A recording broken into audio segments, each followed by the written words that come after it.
6.9%, because that seemed to be the balance between what we needed as a minimum to function in the schools and what the town could afford. As we look at the town's resources, and I agree with the numbers that the Finance Committee and the Board of Selectmen are presenting, we are still $336,000 over what the town can afford. And we will be talking today about how we hope to meet that gap as well. But first, I'm going to let Mr. Nelson review with you what is in this year's budget.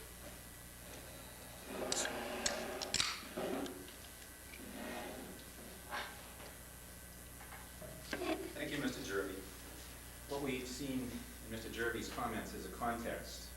Provides us an impetus from which we can draw upon and develop the FY 2001 budget that we're here to discuss tonight. I hope all of you received in the mail your budget mailer, and if you didn't have an opportunity to bring it, there are some on the cart by the door.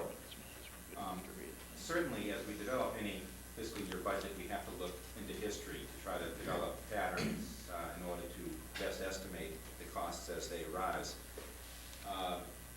One of the driving factors of the budget, particularly in the consumables area and the supplies area, and of course the teaching area, is the enrollment growth that we are experiencing.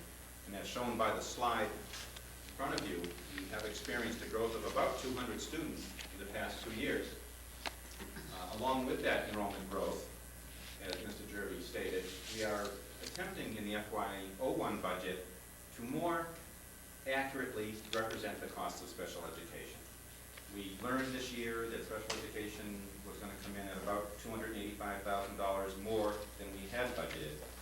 So the school committee decided that we would institutionalize that increase, if you will, or expect and assume that that level of spending will continue. All facts, all analysis points to that fact. So in order to institutionalize and absorb those new special education costs, it puts a great deal of pressure on other expenses in the budget. I should also add that in the FY00 budget, since the time that was printed, we have added 3.5 new special ed aides to the budget. So that is a new expense that is being absorbed into the FY01 budget since FY01. It's worth pointing out that in the process of developing this budget, that there are no new administrative or staff positions contained within the budget. However, I believe Dr. Troughton later will speak to the 4 new teaching positions that we have included in the budget. We'll get to that detail shortly. So those 4 facts are kind of the 4 driving forces that were inherent as we began to put together the numbers. Those of you who are following state politics understand that we've had something called education reform occur in Massachusetts over these past 7 years. And it appears at this point that the rate of increase of state funds that we will receive in the form of Chapter 70 will decrease in FY01. One of the challenges that we face as we put together the budget is this major unknown. We do not know what form of increase we can receive at this point. You may remember during the summer when the state budget was not really passed until I believe the month of October, every school district across the Commonwealth was attempting to get school started and attempting to understand what kinds of resources they would have available, not knowing what the Chapter 70 funds would be. That's an important part of our budget. All we know at this point is that we expect that the rate of increase will decrease now that education reform movement, as it was originally legislated, is over. I spoke earlier about the increase in enrollment. I think it's probably difficult for you to see the numbers that are shown on the screen there. However, this chart is also in your budget mailer. But I think you can see one thing. You can see that the rate of increase is going up. It's a vertical line, not a horizontal line. And we spent a lot of time trying to gauge births and kindergarten enrollments in order to best represent what our increases will be. And we know we have increases to come. Same thing on the secondary side. This chart shows the middle and the high school enrollments. About halfway across are actual numbers, and from 0-1 on are estimated numbers. Once again, the trend is up. And I can't underemphasize, I can't overestimate the costs of enrollment to us. You know, as we try to maintain moderate class sizes and try to provide textbooks and supplies and consumables, the increase in enrollments cost us all the way through the budget.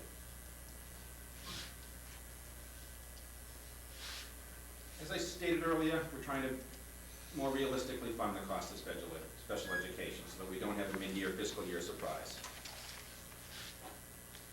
I also stated that we have now absorbed 3.5 new aides that were hired early in this fiscal year. As we began to put the budget together, the school committee met and reaffirmed their goals for the upcoming year. And those goals are a driving force to the manner in which we put our budget together. They are extremely helpful as we're often faced and confronted with an impossible decision. When you have limited resources, what do you do with those funds? A good way to try to answer that question is look back to the goals that are your driving force and enable you to make those decisions as you go.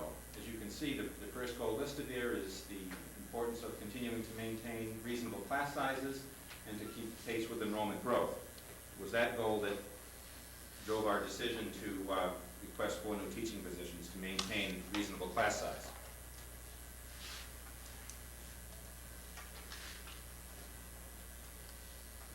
Okay.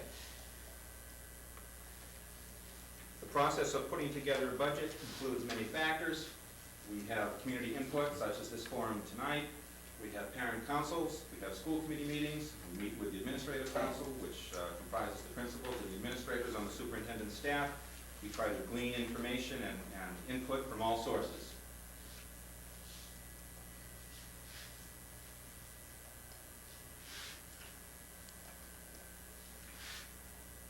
One of the factors as shown in the 4th bullet there are the rather severe expense cuts that the FY01 budget will contain. Because we made a decision early on to realistically fund special education and to include 4 new teaching positions to maintain moderate class size, the funds had to be taken from somewhere. So unfortunately, if you've had an opportunity to review the budget mailer and looked on the expense page, and I'll turn the lights on in a moment so you've got to look at those, you'll see some very difficult choices that we've had to make. The expense cuts drive the school budgets, the 5 individual school budgets, back to spending levels seen in 1999. And since, as we've stated earlier, since 1999, we've had enrollment growth, we've had inflation, we've had utility increases. So the current level of expense budgets for the 5 schools and the central office, which is the infrastructure for the system, are rather serious. In fact, the expense budget cuts, as shown in the budget mailer, average about 25% per school.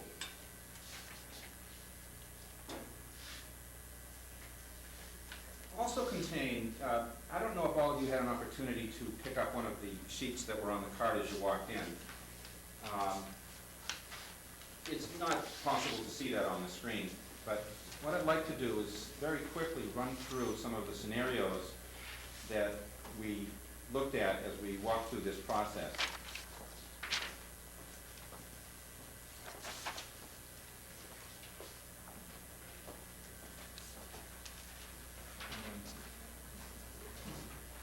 I know it's difficult with a low light to see these, but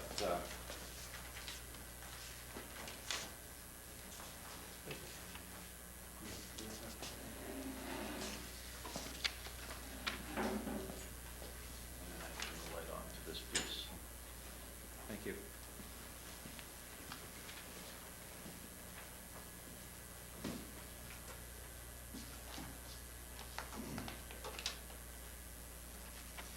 There's a lot of numbers contained on this page, and I won't bore you with all of the lines and the details, but I think it's instructive for us to all understand the process we go through as we attempt to construct a budget. We start shortly after, well, we're not actually start in the fall. And at that point, we do not know what revenues will be available to us as we go through the process. Yes, sir? You ought to try to focus that because it just blanks up there right now. Yeah, I tried. If you can, that's all. Yeah, I tried earlier and wasn't able. That's why I photocopied these for us to look at on paper. Do you have one, John? I'd like to go over a couple of the highlights contained on this page. Okay. On the left-hand column, as I stated a little bit earlier, you'll see two columns headed FY99 budget and FY99 expenditures. And you will see the schools listed. As you can see, in FY99 expenditures column, as one illustration, you'll see that the expense levels at, for example, the three elementary schools, Batchelder, Hood, and Little, are in the $70,000 range. However, in the current fiscal year, FY00, those three schools were budgeted at $100,000. As you move across that row, under scenario 1, you'll see the requests made by the principals in those three categories were in the $109,000 to $104,000 range. We call this budget our preliminary budget. As we were undertaking to develop the budget process, we realized that while those were realistic requests that were not out of line given what the FY00 budgets were, we were going to be unable, in light of some of my earlier remarks, to provide that level of funding. As you move over to the right, another column entitled Scenario 2, you can see that these requests are down in the $70,000 range once again. I'm running across this in this fashion to give you a flavor for the kind of process we've had to undertake. The Scenario 2 budget is the budget that we are here to discuss tonight. It is that budget that the school committee has voted to support, and it is that budget that you will see in the town warrant when we go to town meeting in April. I want to draw your attention to the percent cuts shown in those columns, once again using the three elementary schools as an example, and 23, 25, and 27% cuts from the current fiscal year FY00. So as you can see, this is not a budget that is inflationary at all. Moving over to the fourth scenario, Scenario 4, which is called the available revenue budget. That is a budget that was constructed based on the available revenues that the town's finance director has estimated to be available to the school department for next fiscal year. I'd like to make another comment about Scenario 4. The difference between Scenario 4, the so-called available revenue budget, and the budget that we are here to discuss tonight is about $336,000. Let me say that in another way. The school committee budget that we are here to discuss tonight is still $336,000 more than what the town at this point in time says will be available to us. So, as you can see, the Scenario 2 budget, as conservative as it may be, is still considerably higher than where we may be going. That's a very difficult concept for us to grasp, but one which we may be needing to deal with in the months ahead. I think I'll pause at this point, and I think it's difficult to absorb all these numbers on a piece of paper that you haven't seen before. But I thought it was instructive to provide this to you, to give you an opportunity to sense the mechanisms we use to develop the budget. There's a lot of careful planning used. There's a lot of input from a lot of sources. But I think that it's important also to state in conclusion on this sheet that as conservative as the budget is today, we still have concerns about cuts that may need to be made in the future. And cuts that may be need to make in the future would be cuts that would affect services to an extent that many of us would be uncomfortable with. So, I think I'll move on from this and finish my presentation.